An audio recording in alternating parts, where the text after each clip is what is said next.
everyone. Welcome back inside Centura Health Training Center for another episode of Broncos Now. As always, I'm your host, Sydney Jones. And coming up on today's episode, we'll hear from cornerback Pat Surtain and all three coordinators as they look ahead to face the Chiefs this Sunday. Plus, we'll take a look at today's injury report. All that and more coming up.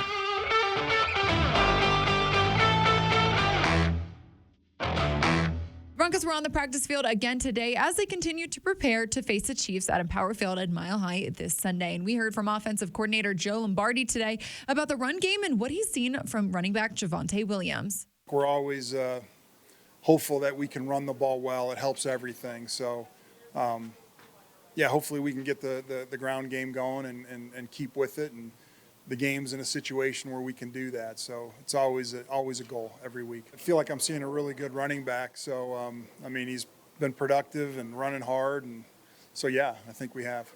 I think he's feeling confident and healthy. He was also asked about the Chiefs' defense and what's made them such a dominant unit this season. They're been as successful or, statistically as they've ever been. I had some experience. Steve was in New Orleans in 2012, and it's always a stressful week because of all the different pressures.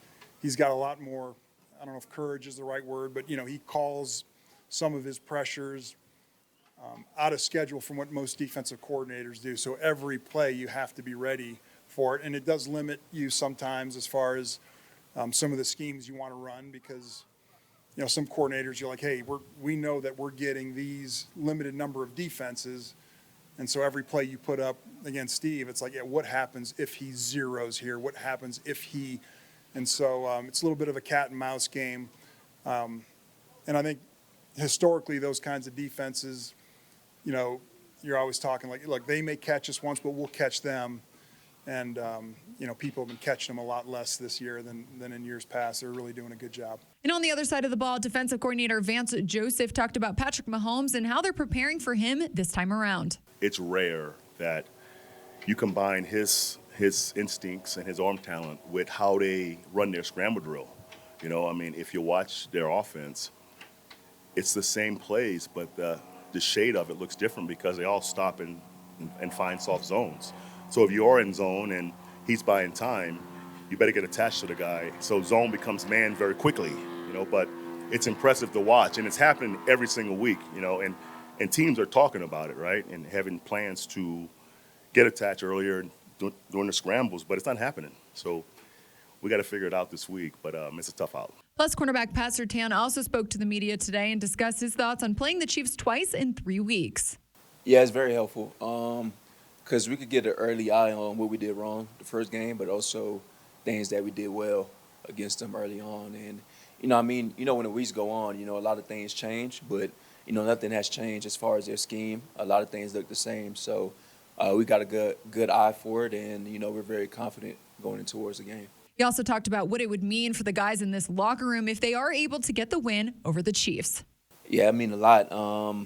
They've had our number these past couple of years, but, the past is the past. So we're focused on getting this win this coming week, and we doing our best to prepare as so. Now it's time to take a look at today's injury report. Tackle Garrett Bowles and wide receiver Brandon Johnson were both limited at today's practice. An outside linebacker, Baron Browning, safety Justin Simmons, and running back Dwayne Washington were all full participants. Now joining me here on Broncos Now to take a look at Sunday's matchup from the Kansas City perspective is ESPN NFL Nation Chiefs reporter Adam Teicher. Adam, thanks so much for joining me today. Absolutely. This will be fun. Yes, it will. How are things going over there in Kansas City? I can't complain. It's been raining for a couple days now, but we're headed for some snow in Colorado this weekend. Can't wait for that. So it's all good. Yeah, I was going to say it's going to be a cold one. It's finally getting cold over here, so it should be a fun game on Sunday. Oh, absolutely. Looking forward to it. Yeah. Well, Adam, I know the Chiefs are coming off a really dominant performance versus the Chargers last week in which, Patrick Mahomes and Travis Kelce were honestly unstoppable. Adam, what's, just impressed you or surprised you about that offense's production so far this season? Yeah, it's been a little bit of a different year for the Chiefs offensively. They had some trouble scoring points early in the season.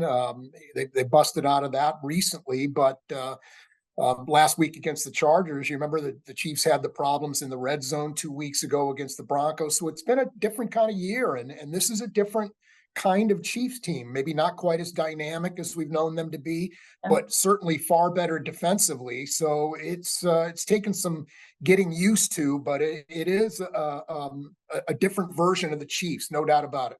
Yeah. You mentioned the Chiefs' struggles in the red zone back in week 6. I want to take a look back at that matchup. You know, they only found the end zone once, and Denver's defense held them to 4 field goals. So what's kind of been the word around that this week? What are the players, the coaches saying about this Broncos defense they'll face again on Sunday? Yeah, I mean, a lot of Chiefs fans are focusing on the 70 points the Broncos gave up a few weeks ago against the Dolphins and saying, well, if the Chiefs can't get even halfway there, how good could they possibly be? But they're not paying attention. Certainly looks like the Broncos are making some pretty big gains defensively. And I think we saw that 2 weeks ago when the Broncos were at Arrowhead Stadium. I think they're playing pretty well defensively now. So I don't expect a big number from the Chiefs, and I'm not sure if you'd ask the Chiefs get an honest answer from them, they're expecting to put up a big number this weekend either. Yeah, I know tight end Travis Kelce, he's had a really dominant performance the past several weeks now. So what do you think's been the reason for that, and what makes him so hard to stop? Yeah, it has been an amazing streak. I mean, he caught a pass on 28 straight targets from Pat Mahomes. It started in the Week 5 game against Minnesota, continued on through the Broncos game. I think he was 9 for 9 that day, and then was whatever. I think he was 9 for 9 against the Chargers as well before the streak broke. So it's just been an amazing streak for him, and he's just had 3 really big games. And it's kind of interesting to me that the Chargers and the Broncos are maybe 2 of the teams that ought to have the best idea about how to contain Travis Kelce, and yet he's had big games against them. He always seems to against the Chargers. So I'm interested to see what, if anything, the Broncos do differently this time. They kind of matched up Pat Surtain in certain situations with them last time, and I'm wondering if they're going to try that again on Sunday. Yeah. Adam, the schedule is interesting this year in the fact that these 2 teams are facing each other twice within 3 weeks. I know that's been a topic of conversation over here in the locker room, but is that something the guys over there are talking about? Yeah, and the Chiefs have a number of quirks in their schedule. It's just kind of crazy. They have 1 noon game this year. I mean, they've already played it. They played it, of course, in week 2 in Jacksonville when it was like 200 degrees. Oh, yeah. So yeah, so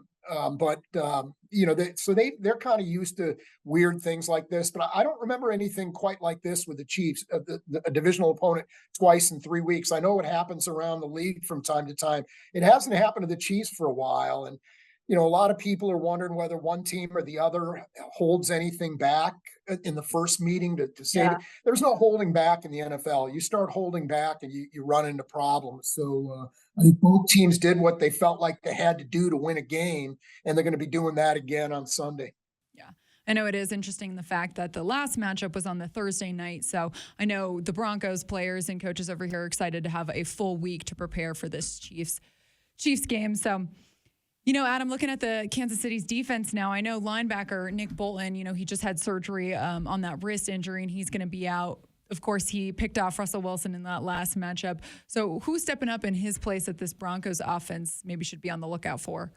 Yeah, Drew Tranquil, the Chiefs signed him as sort of insurance during the offseason. He'd played against the Broncos many times when he was with the Chargers over the last few years. The Chiefs sort of signed him. He was sitting out there without a ton of interest, remarkably. And the Chiefs said, you know what, we can put him to good use in some of our sub packages.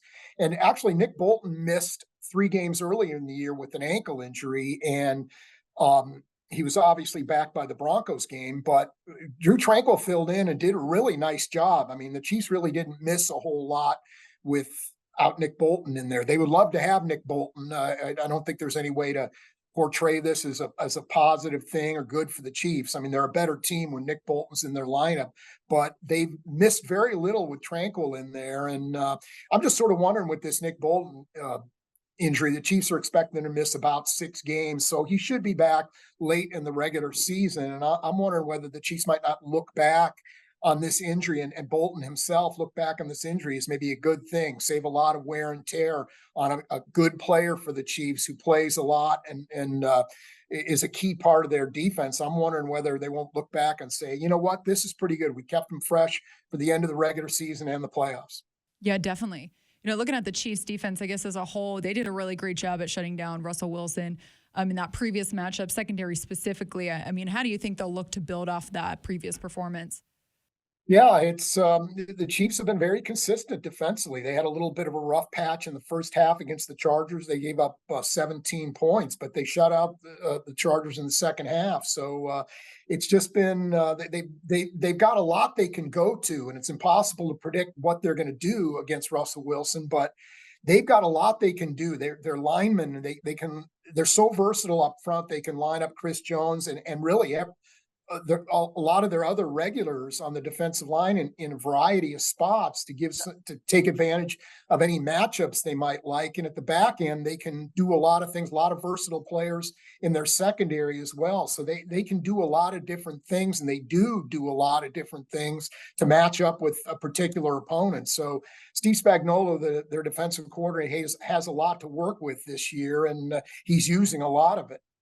I feel like this Chiefs defense, too, is one of the better units that we've seen in recent years, which is honestly a little bit scary.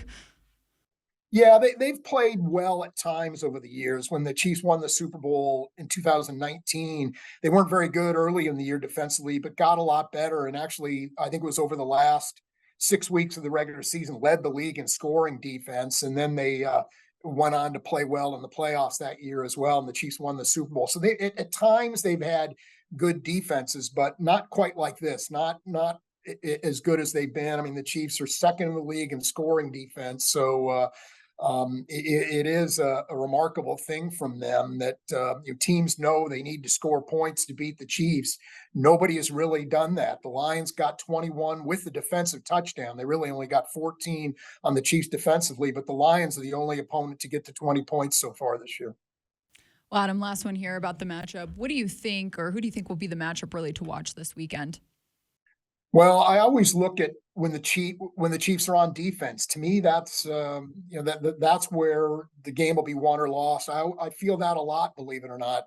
I just feel like at some point the Chiefs will get to a point level, and can the opponent keep up? In this case, can the Broncos keep up with the Chiefs? And so I just feel like when the Broncos have the ball, can they be a little more effective than they were last time around?